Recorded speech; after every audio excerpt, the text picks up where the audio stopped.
নমস্কার, আমি সুলগ্না। আর আজকের এই ভিডিওটা বেশ ইন্টারেস্টিং হতে চলেছে, বিশেষ করে তাদের জন্য যারা রিলেশনশিপ সংক্রান্ত কোনো সমস্যায় ভুক্তভোগী। ঠিক আছে, আমার ক্লায়েন্টদের বা যখনই কোনো সাহায্যের জন্য ফোন আসে বা মেসেজ আসে এইসব সংক্রান্ত, হিলিং সংক্রান্ত বা কোনো সমস্যা সংক্রান্ত, তার মধ্যে 70 to 75% সমস্যাই থাকে রিলেশনশিপ কানেক্টেড। সেটা যেমনই হোক, যে রিলেশনশিপ কি করে ভালো করব, ঠিক আছে, বা কোনো সমস্যা অলরেডি হয়ে গেছে, কোনো ম্যাসাকার, কোনো ফ্যাটাল সিচুয়েশনেও চলে গেছেন, সেই সিচুয়েশন থেকে কি করে আসব। এক্ষেত্রে হয়তো অনেকে ভিডিও দেখেই লাভ যাতে পেতে পারেন, সেটাও আমি চেষ্টা করছি ভিডিওর থ্রুতেই। যারা পার্সোনাল কোচিং নিচ্ছেন না বা নিতে পারছেন না বা কোনো রকম অসুবিধে রয়েছে, তারা কিন্তু ভিডিওর থ্রুতেও ট্রাই করে দেখতে পারেন। যদি খুব সমস্যা হয় তাহলে আপনারা ডাইরেক্ট কন্ট্যাক্ট করতে পারেন। আদারওয়াইজ ভিডিওতেও আমি এরকম অনেক কিছু বলি যেটা কিনা আপনারা ইউজ করে হেল্প পেতে পারেন। আজকে পার্টিকুলারলি যে ব্যাপারটি নিয়ে আলোচনা করব তা হচ্ছে নেভিল গোডার্ড একটি ফেমাস সেন্টেন্স বলেছিলেন, যেটা কিনা রিয়েলি ভীষণ ম্যাটার করে এবং ভীষণ মিনিংফুল। সেটা হচ্ছে everyone is you pushed out. Everyone is you pushed out. কথাটার মানেটা কি? কথাটার অর্থ হচ্ছে আপনি যাকে যেভাবে দেখবেন বা দেখতে চাইবেন, সেই ব্যক্তিটি ঠিক সেই বিহেভিয়ার আপনার প্রতি করবে। একটি মানুষ কিন্তু সবার ক্ষেত্রে খারাপ হতে পারে না। আমরা যদি বলি যে মানুষটি ভীষণ খারাপ, মানুষটি একটু ভালো না, পার্টিকুলার কোনো মানুষকে, ধরুন 100 জন লোকের মধ্যে 90 জন লোকই বলছে যে লোকটি ভালো না, কিন্তু অ্যাটলিস্ট 10 জন লোক কিন্তু আবার বলবে যে ভালো। একটি ডাকাত যদি হয়, সেই ডাকাতটি পুরো দেশের জন্য হয়তো খারাপ হতে পারে, কিন্তু সে কিন্তু তার ফ্যামিলির জন্য ভালো। তার বাড়িতে যদি তার ছেলে মেয়ে থাকে, তার জন্য কিন্তু সেই ডাকাতটি আবার ভালো। তার মানে এইটুকুন তো বুঝতে পারছেন আমি যেটা বোঝাতে চাইছি, কোনো নেগেটিভ কথা নয়। বোঝাতে চাইছি যে একটি মানুষ পৃথিবীর প্রত্যেকটি মানুষের কাছে খারাপ অ্যাকচুয়ালি হতে পারে না। কারো না কারো, সারা পৃথিবীতে 1 লাখ জনের মধ্যে একজনের কাছেও ভালো হবে। তার মানেটা হচ্ছে এই যে আপনি যে ব্যক্তিটিকে যেভাবে দেখতে চাইবেন, ব্যক্তিটি ঠিক আপনার সামনে সেইভাবেই আচরণ করবে, সেইভাবে বিহেভিয়ার করবে। এইটি হচ্ছে everyone is you pushed out কথাটির মানে। কথাটি বলেছেন নেভিল গোডার্ড। আপনারা চাইলে গুগল করে দেখতে পারেন। নেভিল গোডার্ড এই সংক্রান্ত তার বই থেকে আমি পড়েছি, এই সংক্রান্ত একটি ঘটনা উনি শেয়ার করেছেন। ঘটনাটি ভীষণ ইন্টারেস্টিং এবং ঘটনাটা আমি শেয়ার করছি আপনাদের সাথে।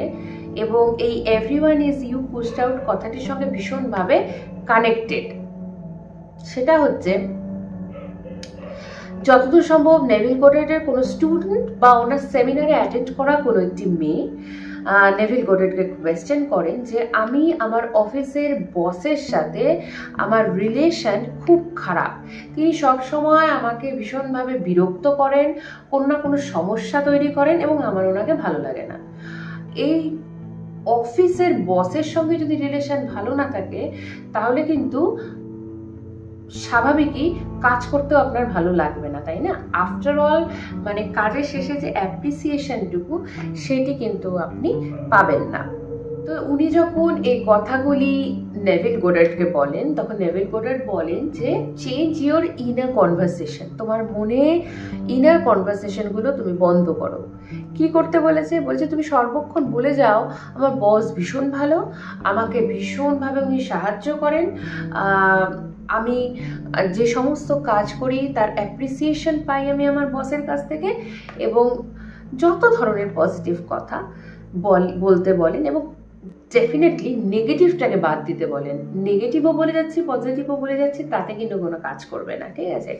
ধরুন আমি একটি মানুষের সাথে চাইছি যে আমার একটা সম্পর্ক, আমার রিলেশনশিপ ঠিকঠাক জায়গায় হোক, কিন্তু আমি যখনই বলছি তার সম্পর্কে কাউকে, তখনই বলছি একদম ভালো না, খুব খারাপ ব্যবহার করেছে আমার সঙ্গে, একদম ভালো না, মানুষটি খুব খারাপ, এই সমস্ত কথা বলে যাচ্ছি। তাহলে আপনার ভাইব্রেশন এবং আপনার যে ইনার কনভারসেশন সেটা কমপ্লিটলি নেগেটিভ যাচ্ছে, আর আপনার ইচ্ছে, আপনি যেটা চাইছেন সেটা কমপ্লিটলি পজিটিভ যাচ্ছে। Ultimately positive plus negative, net result is 0।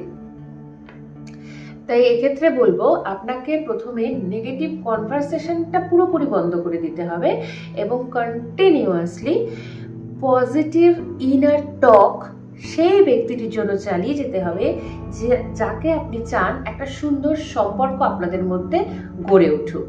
এক্ষেত্রে বলে রাখি, আপনাদের অনেকের হয়তো এমন অসুবিধে হতে পারে যে কোনো ব্যক্তির সাথে আপনার সম্পর্ক খারাপ হলো, অথচ তার সামনে গিয়ে সরাসরি তার সাথে কথা বলতে আপনার লজ্জা বোধ হচ্ছে বা ইগোতে ফিল হচ্ছে, হ্যাঁ, বা আপনি কোনো না কোনোভাবে পারছেন না বলতে, কিন্তু আপনি চাইছেন সম্পর্ক ভালো হোক। সেক্ষেত্রে কিন্তু এই ইনার কনভারসেশন বা এই কথাগুলো ভীষণভাবে কাজে দেবে, ঠিক আছে? আপনি নিজের মনেই বলতে থাকবেন যে মানুষটির সাথে আমার ভীষণ ভালো সম্পর্ক, বা আপনি নিজের মতো করে একটি সেন্টেন্স বানিয়ে নেবেন যে তার সাথে আমি ভীষণ হ্যাপি থাকি, বা আমরা যখনই একসাথে থাকি তখন আমরা ভীষণ হ্যাপি ফিল করি, ইত্যাদি ইত্যাদি বলবেন। কথাটি একদিকে যাবেন না, মানে আমি ফিল করি, আমার ভালো হয়, আমার ভালো লাগে না, কথাটি দুজনের মধ্যে রাখবেন যে আমাদের দুজনের সাথে থাকতে ভালো লাগে, বা আমি যেমন তাকে পছন্দ করি সেও আমাকে ঠিক ততটাই পছন্দ করে, এই ধরনের কথাগুলো রাখবেন। কারণ আপনি শুধুমাত্র স্বার্থের খাতিরে বলে যাবেন আর সেই ব্যক্তিটির অ্যাকচুয়ালি কোনো রকম সেক্ষেত্রে আপনি দেখবেন না তার কতটা স্বার্থ হচ্ছে, সেটা নয়। আপনাকে তার স্বার্থটাও এক্ষেত্রে দেখতে হবে যে সেও যেন আমার সঙ্গে থেকে ভালো আছে, ঠিক আছে? তো এই কথাগুলি কন্টিনিউয়াসলি বলুন। এক্ষেত্রে আমি আপনাদেরকে দুটো এক্সপেরিমেন্ট দিই, দুটো নয়, আমি 3টে এক্সপেরিমেন্ট দেবো। ফার্স্ট, কোনো একটি লোকের সম্পর্কে কন্টিনিউয়াসলি খারাপ কথা বলে যান, সামনে গিয়ে বলতে হবে না, মনে মনে বলতে থাকুন আপনি ভীষণ খারাপ, আপনার সাথে থাকলে আমার ভীষণ বাজে লাগে, আপনার সাথে আমার প্রচণ্ড ঝগড়া হয়, যখনই আপনার সঙ্গে আমি দেখা করি বা আমার সাথে আপনার দেখা হয় দুজনেরই মুড খারাপ হয়ে যায়। কন্টিনিউয়াসলি 7 থেকে 10 দিন বলতে থাকুন। দেখুন ব্যক্তিটির মধ্যে কি চেঞ্জ আসছে আপনার সাথে বিহেভিয়ারে।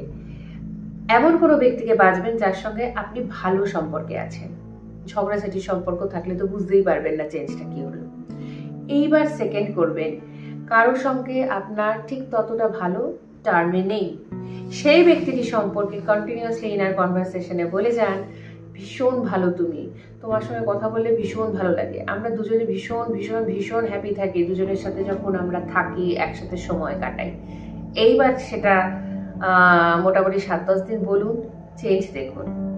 এবং থার্ড, একটি ব্যক্তিকে আপনি সামনে সব সময় ভালো ব্যবহার করুন, কিন্তু পেছনে ইনার কনভারসেশন রাখুন তুমি ভীষণ খারাপ, তোমার সঙ্গে কথা বলতে আমার একটুও ভালো লাগে না, আমি তো নাটক করি তোমার সাথে কথা বলার জন্য। এই 3টে এক্সপেরিমেন্ট করে দেখুন এবং তার রেজাল্ট দেখুন। কন্টিনিউয়াসলি করতে হবে কিন্তু, আর মিক্সড ফিলিংস রাখলে চলবে না, মানে ভালোও করছেন খারাপও করছেন ওটা করবেন না, ঠিক আছে? যদি কাউকে মনে হয় যে আমি তার সম্পর্কে খারাপ বলে যাব, খারাপই বলে যাবেন। আর কাউকে যদি মনে হয় কোনো রিলেশনশিপ আপনি ঠিক করতে চান, ভালো বলার ইচ্ছা হয়, ভালো বলে যাবেন, ঠিক আছে? আশা করি প্রথমটা কেউ করবেন না, কারণ ইচ্ছে করে খারাপ রিলেশন কেউ করতে যাবে না। তবে নেক্সটটা করে দেখুন অবশ্যই, মানে জোকস অ্যাপার্ট, নেক্সটটা সেকেন্ড ওয়ানটা করে দেখুন যে যার সঙ্গে ভালো সম্পর্ক নেই অথচ একটা সুন্দর টার্মসে আপনি যেতে চান, তাকে মনে মনে বলতে থাকুন, সামনে গিয়ে বলতে ইগোতে লাগছে, লজ্জা বোধ হচ্ছে, রাগ হচ্ছে, হতে পারে কিন্তু রাগও অনেক সময় হতে পারে, কি ভুল করেছি আমি, কি ভুল করেছি যে তোমার সাথে আমি ঠিক করতে যাব, ভুলটা তো তুমি লাস্ট করে দিয়ে গেছিলে। এগুলোর পেছনেও যদি অনেক কারণ থাকে যেগুলো আমি ডিটেইলসে কোনো সময় বলবো, কিন্তু আপনারা এইটি ট্রাই করে দেখুন, ঠিক আছে? আর পরবর্তীতে আমি একটি হয়তো পিডিএফ বা ভিডিওর থ্রুতে কোনো কোর্স তৈরি করব, যাতে কিনা আপনারা সেগুলোকে ডাইরেক্টলি বাই করে নিজেদের মতো প্র্যাকটিস করতে পারেন। কারণ অনেকের ক্ষেত্রেই সময়ের অসুবিধে হচ্ছে, বা অ্যাডজাস্ট করতে অসুবিধে হচ্ছে, বা অন্য দেশে রয়েছেন, তার সঙ্গে টাইমের একটা সমস্যা হয়ে যাচ্ছে। এক্ষেত্রে আমি অনেকের কাছ থেকে পাচ্ছি, তো এই সমস্তগুলোর জন্য হয়তো প্র্যাকটিস করতে অসুবিধে হয়ে যাচ্ছে। তো তার জন্য আমি এখনও তৈরি করিনি, বাট ভবিষ্যতে আমি একটি পিডিএফের থ্রুতে কোর্স তৈরি করব, যাতে কিনা সেটা আপনারা বাই করে আপনারা নিজের মতো প্র্যাকটিস করতে পারেন। ঠিক আছে, তাহলে আজকের জন্য এইটুকুই। কোনো রকম সমস্যা থাকলে, কোনো রকম কোয়েশ্চেন থাকলে কন্ট্যাক্ট করুন অথবা কমেন্ট বক্সে লিখুন, আই উইল রিপ্লাই।